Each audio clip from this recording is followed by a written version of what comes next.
Hello, good evening, everybody. After a gap of a day, we'll start with new session of Organon philosophy, and we're discussing about the Kant's philosophy. In last session, we have finished the lecture number 3 from Kant's philosophy, where he has explained some part of the aphorism 3. He has tried to explain the concept of qualities of homeopathic physician, and while explaining the qualities of physician, he explains few important points: that knowledge of medicinal powers, knowledge of disease, indication, the knowledge of medicinal powers, the third quality, the choice of the remedy, the medicine indicated. The fourth one is the proper dose, fifth one, repetition of the dose, and lastly, the um, obstacles in the process of recovery. So those points he tried to explain over there, and thereafter he wants to explain about the remaining part of it in this chapter number or lecture number 4, where he has touched the aphorism third. He has finished the aphorism third, and he has touched the aphorism 4 and 5 while explaining this lecture. So this was a lecture which was written over there in this book. This lecture was delivered by Dr. J.T. Kent to the students of PG students of homeopathy. So we'll start with this lecture, lecture number 4, what he says. It is related with aphorism 3, fixed principles, law and government from center. We'll take up today the study of last part of the third paragraph related to the fixed principles by which the physician must be guided. In time past, outside the doctrinal statements of homeopathy, medicine has never been a matter of experience. And medicine today, outside of homeopathy, is a medicine of experience. So what exactly he means? He explains over there medicine of experience. It was the state which is there in the field of allopathy or modern medicine. Because it never depends upon any fixed principle. And that's why the opinion, the experience plays a very vital as compared when we deal with homeopathy. Hello, are you getting my voice or not? Is it clear? Is it clear or not?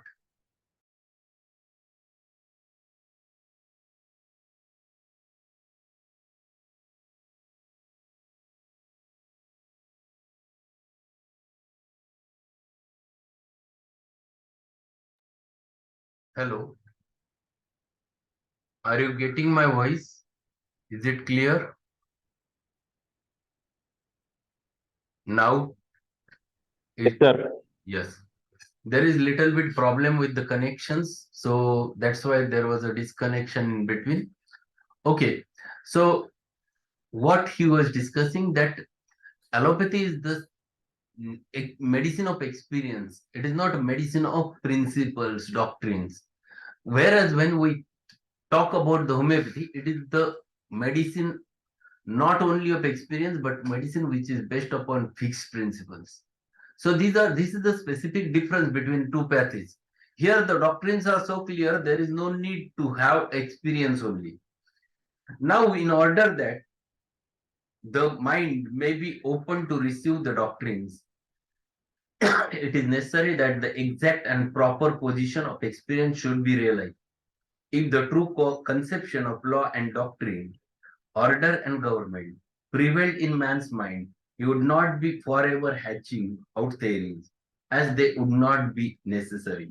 And moreover, he would be wise enough to know and see clearly what is truth and what is folly. So if you are having clear,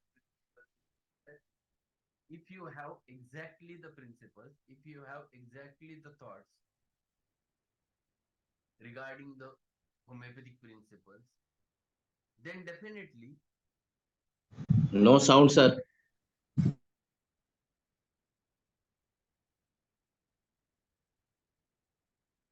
hello,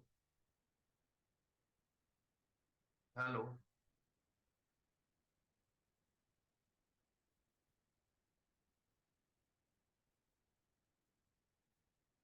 hello, hello. Is it clear now? Hello. Yes, sir. Now, okay, sir. Yes, it is clear, sir. Hello.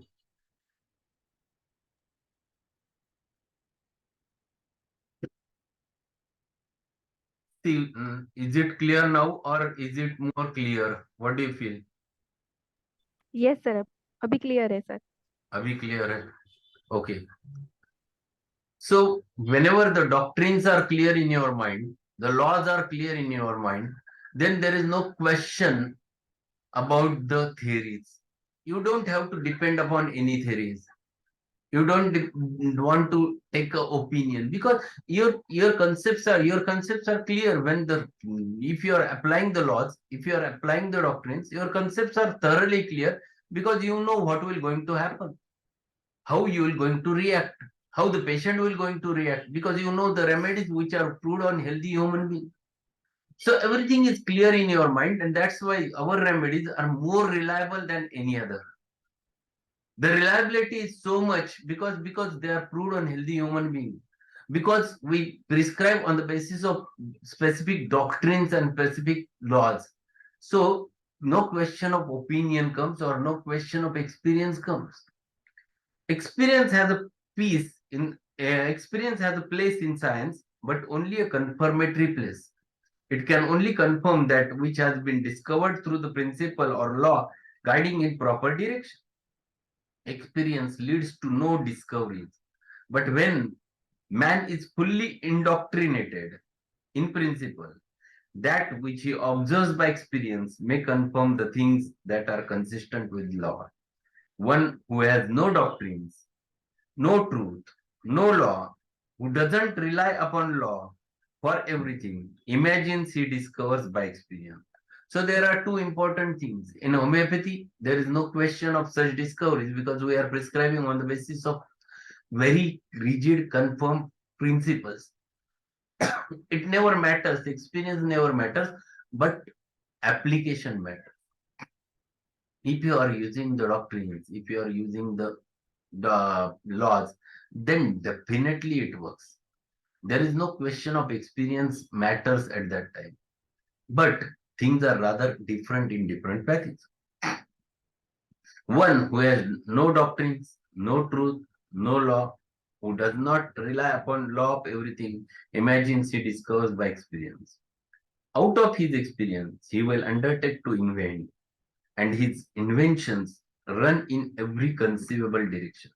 Hence, we may see in this century a medical convention of thousand physicians who rely entirely upon experience, at which one will arise and relate his experience, and another will arise and tell his experience, and the talkers of that convention continue to debate, and no two talkers agree.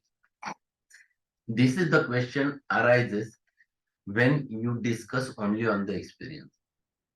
When there is a no doctrine, no principle, and everyone comes and shares their experience.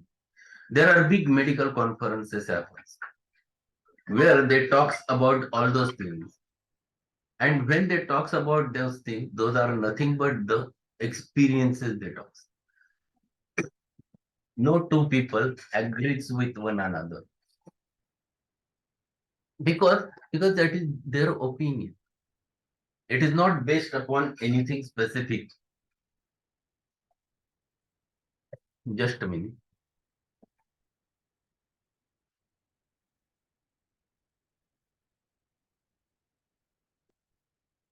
No two people agrees together because that is their opinion. It is not based upon any specific principle. And that's why there are many opinions comes up.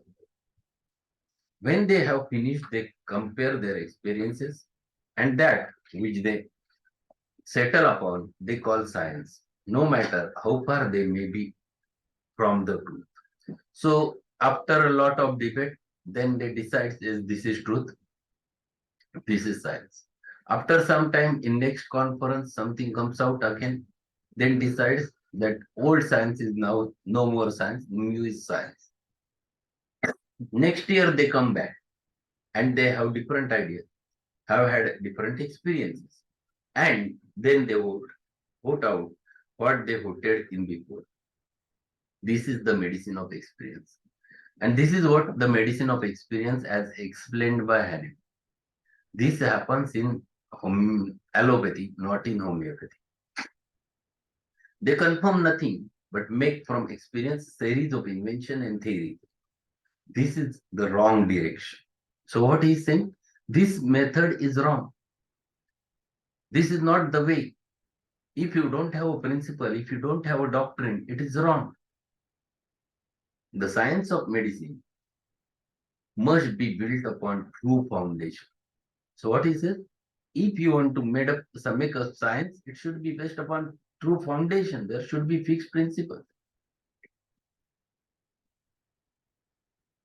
To be sure, man must observe, but there is a difference between true observation in science under law and principle and experience of man who has no law and no principle. Old-fashioned medicine denies principles and law, calls its system a medicine of experience, and hence its doctrines are kaleidoscopic, changing every year and never appearing twice alike. And this is what happens.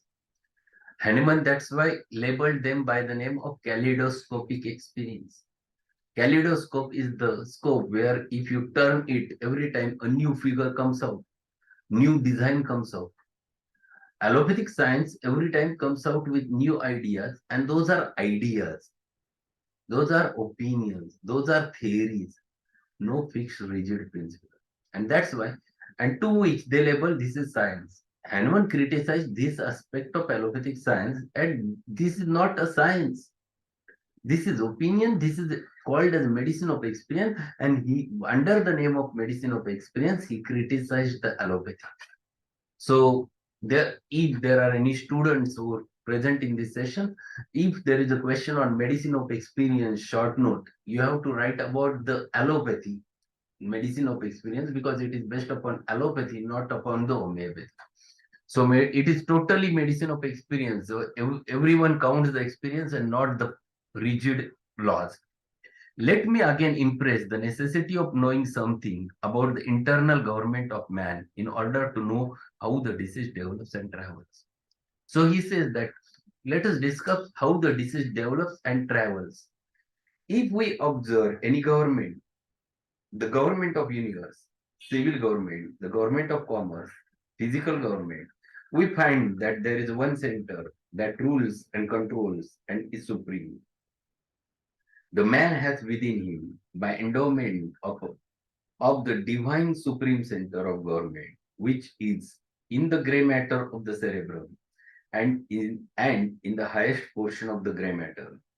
Everything in man and everything that takes place in man is presided over primarily by this center, from the center to circumference. So he is explaining that if you find it out how every government works, whether it is civil government, whether it is any political government, anything, it works from center, it works from supreme, from the center. If you consider man, the government is in brain, in the cerebrum, from where everything happens, everything runs. If man is injured from external, example, he has his finger torn, it will soon be repaired. The order, which is the economy from the center to circumference, will repair every wrong that is on the surface caused by external violence. So what he is explaining? That it works. So anything happens to your finger, it repairs, it gets repaired. And how the order happens? It happens right from center to periphery, and the repair process takes place. Every time it works from center to periphery. If the disease has to happen, it works from center to periphery. Example, if a man is injured from the external, example, if he has his finger torn, it will be soon be repaired, and the order which is in the economy from center to circumference will repair every wrong that is on the surface caused by external violence. The order of repair is the same in the external as the internal violence. Injuries are external violence, but diseases are internal disorder performing violence. All two diseases of the economy flow from center to circumference. all miasms are true diseases. So what he is explaining over there is that everything, every disease which has to happen over there or develop over there, it runs from center to periphery. It is not that something which the disease develops externally and it enters inside the body. It is not like that. It always happens. It is right from center. The vital dynamics of the human being gets disturbed, and because of which the peripherally the manifestations comes out. Every true disease happens to be there in this manner. Every true disease works with this way, and this is what he wants to explain about it. So this is the order. Order is always from center to periphery. The government of man.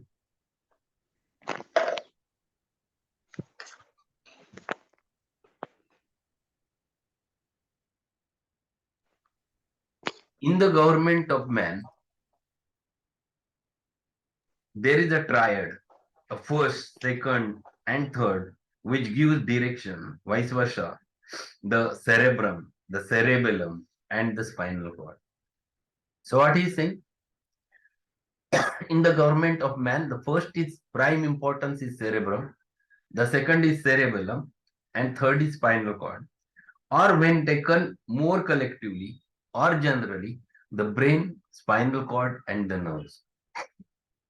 Considered more internally, we have the will and understanding forming the unit making the interior of man, the vital force and vice-regent of the soul, that is, the limbus or soul stuff, the formative substance. Here, few words are necessary to be understood. First is that what is vice-regent? Vice-regent means a ruler who rules, who governs. It's called as vice-regent.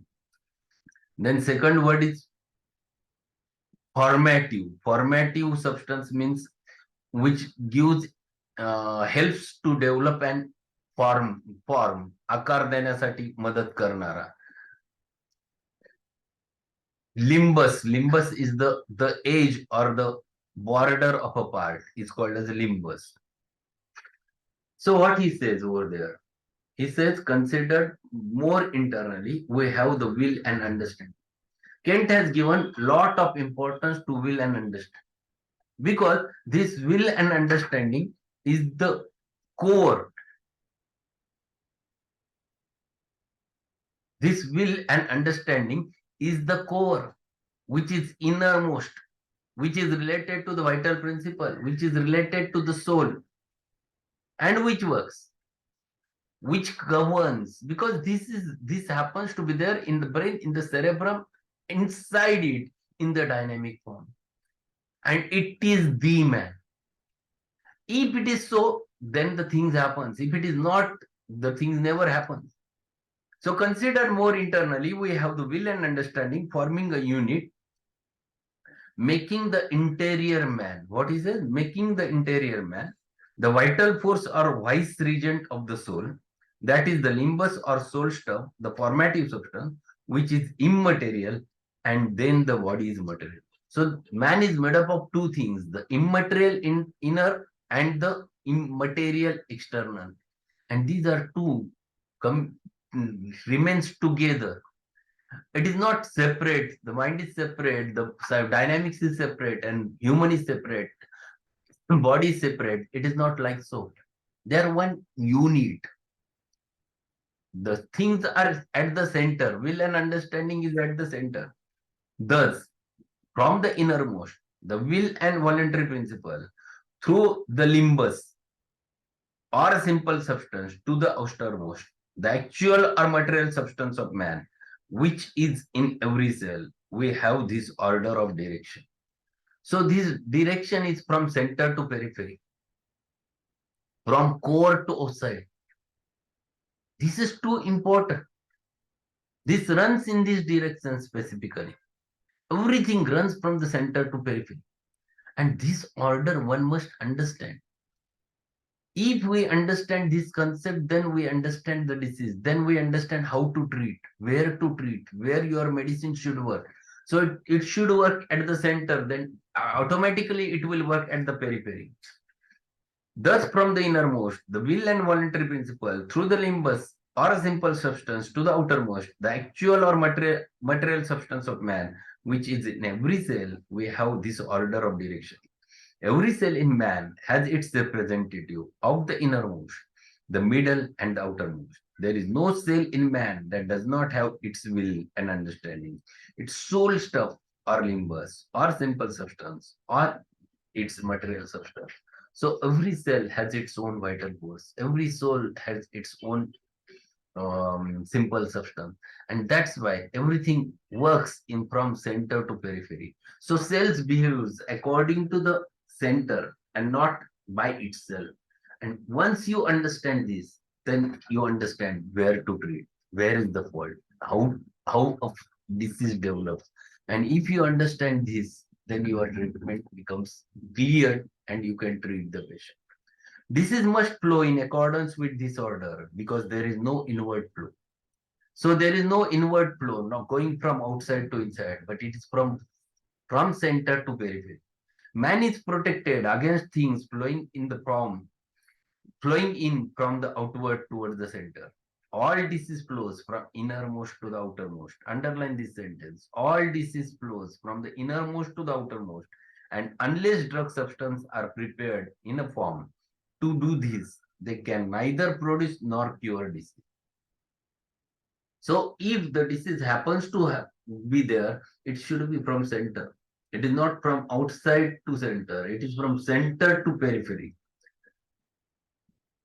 All diseases flows from innermost to outermost, and unless drug substances are prepared in the inner form to do this, they can neither produce nor cure disease.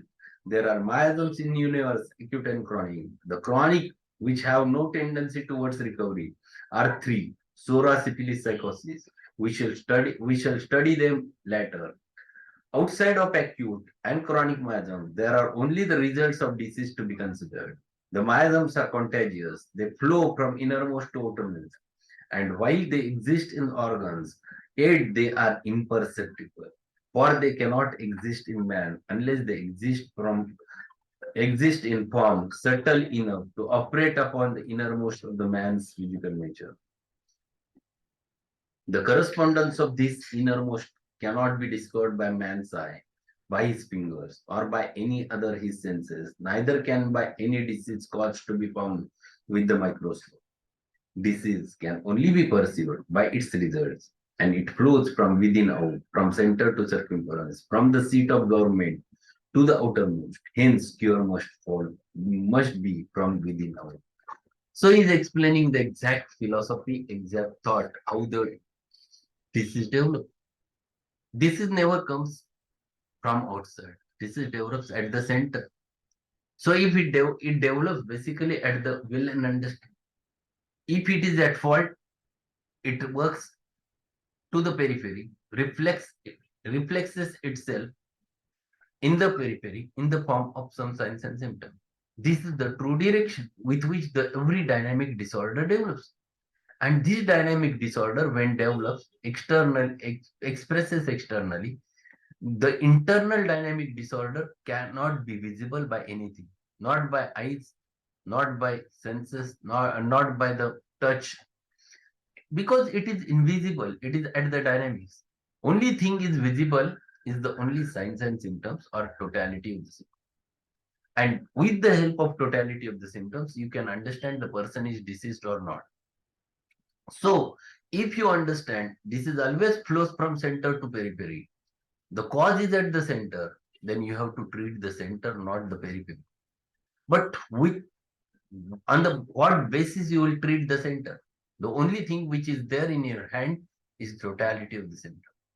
That totality, which is the expression of the internal essence of the disease, that is of the affection of vital force, that we have to take into consideration.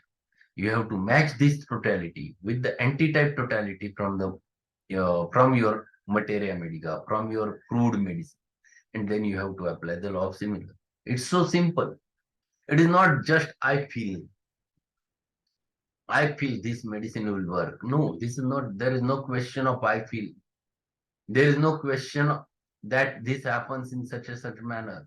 There is, if there are laws, you have to apply the laws. That's all. It's so clear. So when homeopathy has to work, it works with this direction.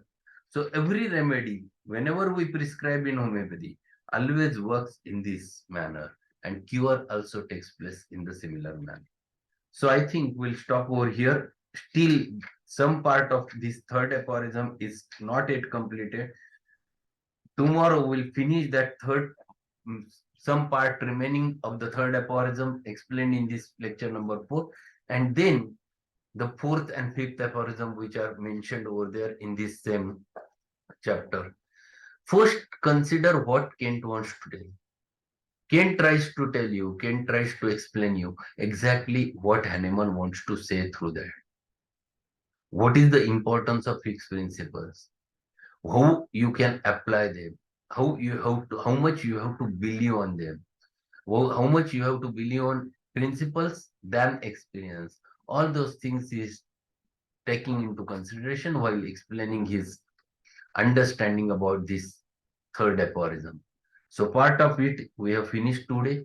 Tomorrow we'll continue with the next part of it, and I think tomorrow we might finish that third aphorism. Yes, today class will be there definitely. Remedy is root. I have posted it in morning. So definitely we'll meet at 9:30. Ask all of your friends to join the today's session because it is a wonderful remedy one must learn. Okay, thank you. Thank you being there, everyone. So, Yes, Utpal. sir, can you give us some light on kaleidoscopic? Doctrine of kaleidoscopic. Kaleidoscope. Kaleidoscope. It is the thing we used to use, prepare at when we learn in the school. We mix the small parts of the bangles. We put it inside the a box prepared with three mirrors which are attached together, and we put the on one side we can look, another side we keep a hole to get the light over there, and we turn it and we get different pictures of it. That is what is called a kaleidoscope. Every time when we turn that, every time it shows different picture. So he has compared allopathy like that. So it is a toy which is there prepared over there. Yes, as Shahrukh has very clearly mentioned over there. You can get it over there. And that is, he has compared allopathy like that because every time they comes out with new ideas. There is no fixed principle, no rigid principle. And that's why he has criticized about that. Okay? Okay, sir. Okay, sir. Yeah. Okay, we'll meet in the evening at 9:30. Thank you very much. Thanks a lot.